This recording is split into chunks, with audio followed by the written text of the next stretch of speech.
Welcome back to the Proving Grounds. I'm Andrew, and today we're going to discuss the concept of Noblesse Oblige and how it relates to the wealthy and modern corporations. So, a friend of mine suggested I read the book Ship of Fools by Tucker Carlson, and I began to, but was immediately assailed right at the beginning by how he uses the concept of Noblesse Oblige. Now, this is the idea that the nobility have this inherent obligation to treat those of lesser station with them with some kind of generosity, right? And that goes all the way back to when they're actual lords with vassals. So when you had a lord, if you were his vassal, you owed it to him to kick up whatever he wanted, basically. He would set the terms. This is what you will give me, however many goods, whatever percentage of your money and taxes. And they'd send a literal taxman around to collect the taxes and take whatever was necessary. Or you would have to send it to him, right? If you didn't, you ran the risk of him sending his goon squad over to your place, ransacking everything, and killing you. Or imprisoning you, or torturing you, right? And he had to kick up to the person ahead of him. So the idea was then he had a certain obligation to the peasantry to provide protection and a certain modicum of respect and kindness, if you want to call it that. Basically, he was to not piss off the peasant population and cause any revolts, right? Because if they're revolting, they're not raising crops, they're not producing things that you need. And you can't kick up, and then the next highest person has to deal with it. It becomes a cluster for everybody, right? That kind of disarray is not good for anyone. So Tucker Carlson takes this concept and applies it to corporations and the wealthy, saying, well, if now we're not born with this wealth, then they made this wealth on the backs of everybody else. And that's not right. And they should have this obligation to do good works for others, apparently. Right? Maybe pay higher taxes. They must do something to provide for everyone else. I'm totally against this concept. And to me, it shows his leanings, his true colors, if you will, when it comes to things like the economy. I understand we don't have true capitalism, and it is a mixed economy, but I mean, this really flies in the face of even the modern economy, right? You're saying that these wealthy people, by virtue of being wealthy, owe it to you, or all of society, to suffer and sacrifice. They are the sacrificial goat for everyone else on the altar of the greater good, right? And they must do so for the sin of being productive. To me, it's lunacy. Okay? Jeff Bezos, Steve Jobs before he passed, Bill Gates, their companies, they created goods, they created services, platforms for the whole world. I mean, these are people that changed the world. Jeff Bezos created the most successful platform for buying and selling goods and services in the world. Billions of people use Amazon to buy billions of goods and services. Billions of products worldwide. The iPhone has sold billions and billions of units worldwide. I mean, you'd be hard-pressed to find a single person on this planet who hasn't been affected positively by the products produced by Microsoft. These people didn't steal your money. They didn't rob you. They don't have armies of goons going out and robbing, pillaging, and looting your homes. They didn't even steal the goods to make the products. Okay? They pay people at their companies. They created jobs. They created opportunities for people who wouldn't have opportunities. They're engineers working for Apple and Microsoft and Google and Amazon, all these giant corporations who would be doing what right now? They're doing what? Maybe nothing. Maybe working at Home Depot. Nothing wrong with working at Home Depot, but if you get a bachelor's, master's degree, you want to use it for what you did, right? For what you went to school for. You'd much rather be making the kind of money you're making for these companies, presumably doing something that you love, over being a shelf stocker somewhere, which basically any human being could do, being a totally replaceable cog in a machine, right?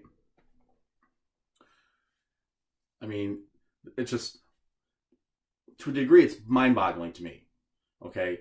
Tucker Carlson has a following of millions of people, and he's pushing forth this altruist agenda of, or just concept, that everyone else is owed something.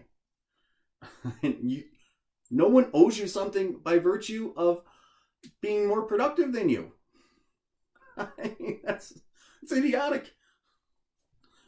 I mean, I don't mean to even really cast aspersions upon Tucker Carlson. I'm not trying to do an ad hominem attack and say he's an idiot. He's not an idiot. He's a very smart man. But it really shows his true leanings in this regard, because he just can't help himself. When it comes to big companies, he just assumes that they're always doing something nefarious. There's always some intent on their part, or somehow they became this wealthy through ill-gotten gains. And I see no evidence of this for the most part, right? Not every company begins... not every company is nefarious. Are there people who engage in cronyism? Yes, but that's not even a function of capitalism. Okay, that's a function of the government inserting itself into the economy, and the more we trend towards statism, the more we have issues with cronyism. I mean, look what happened to Microsoft, right? Bill Gates gets brought before Congress. They essentially tell him, you must have lobbyists, i.e., you must pay your fee. This is us telling you right now you're getting shaken down. And he's like, yeah, I got nothing for you. You just leave me alone. I'll leave you alone. I'm doing great. You're doing great. An obvious lie on his part, right? And we'll all be good. 6 months later, he gets hit with an antitrust suit. Loses said antitrust suit.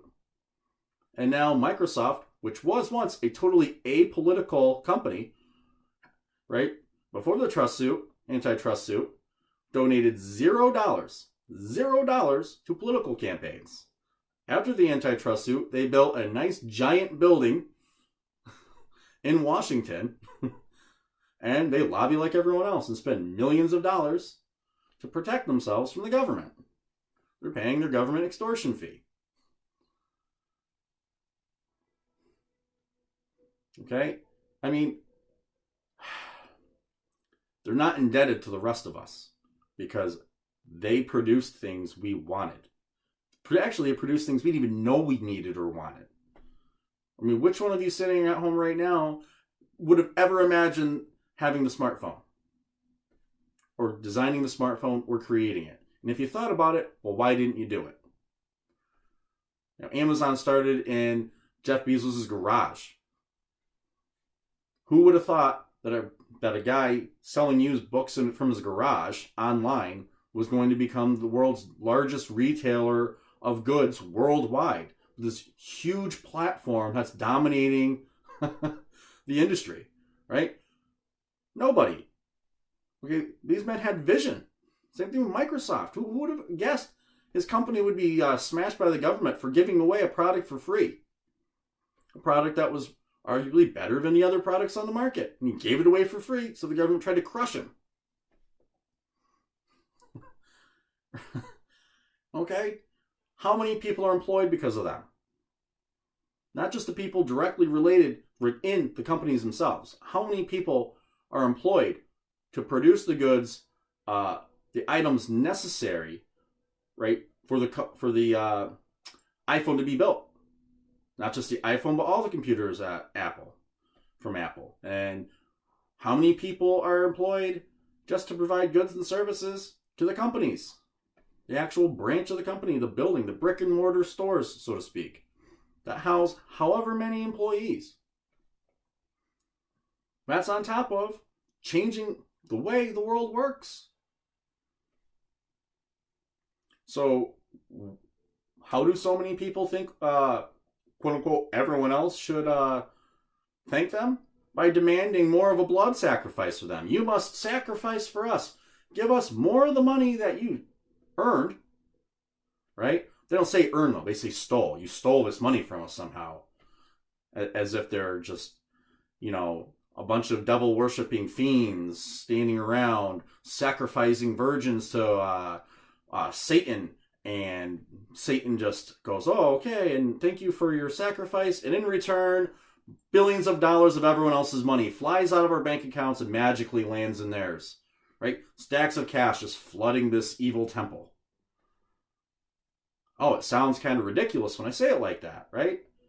Well, it's because it's ridiculous in general to just assume that because someone's wealthy, that they stole that money, or that they somehow got it through ill-gotten gains, like they tricked you for it.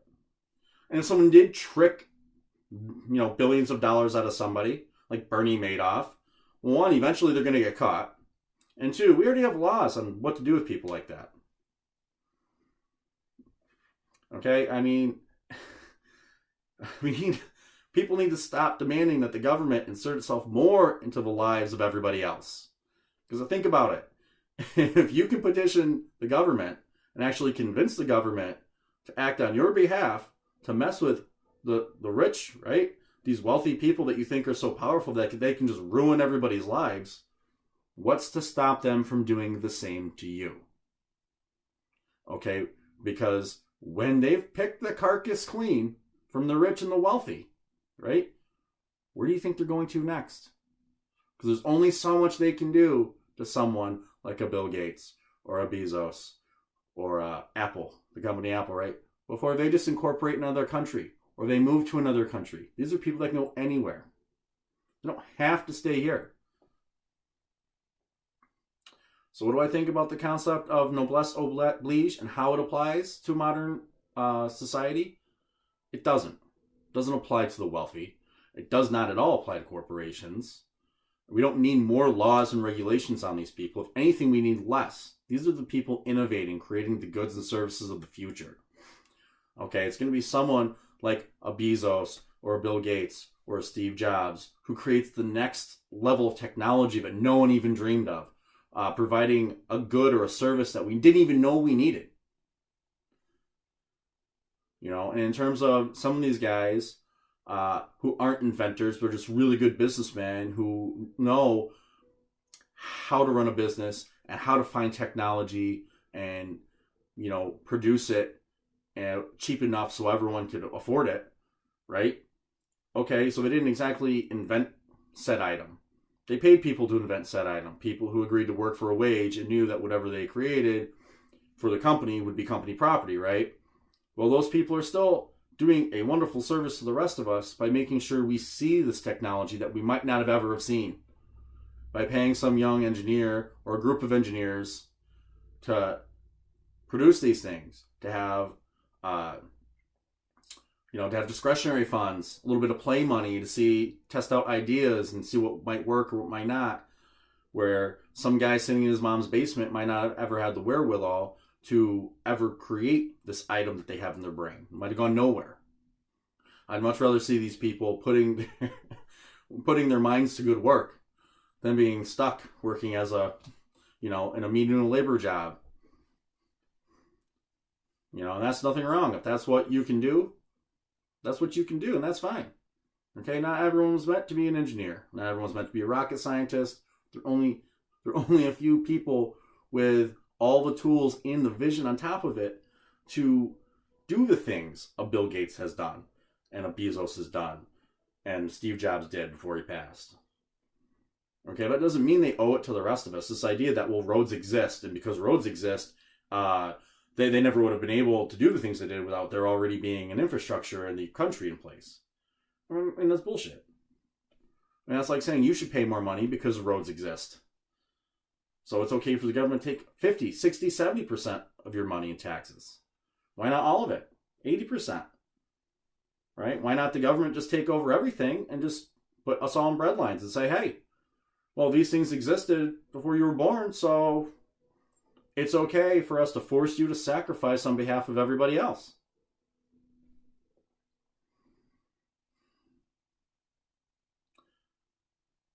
Again, I just have to urge everyone, when you hear these things, don't just listen to someone because they're on YouTube or Fox News or CNN or they have a platform with millions of people. Because and I'm not saying all these people agree with them, but even if most of these people agree with Tucker Carlson, just because a lot of people agree on a topic doesn't mean they can't all be wrong, even if some of them are smart people.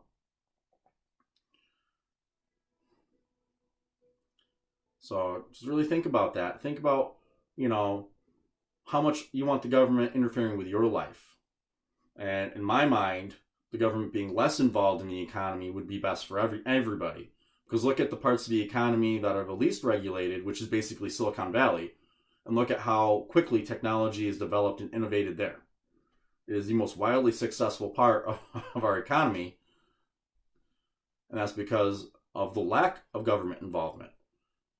Just like with the financial industry, just like with the medical industry, the more the government asserts itself and takes over the regulatory process for these companies, that's going to be it. That's going to be the stifling of innovation. That's going to be a few companies are going to get involved and try to stifle as much competition as possible, and you're going to see a stagnation of technology development and innovation. Okay, that's not what we want. We want the exact opposite. We want the next person who's sitting at home right now, living with their mom or whatever, just getting out of college, to be able to develop whatever new technology they have in their mind, or start that company that's going to provide a service no one's ever dreamed of.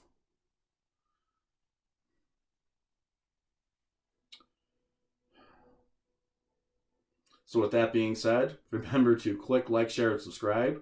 Like I said in my last video, I'd really like it if you could share the piss out of these videos, so I could reach more viewers and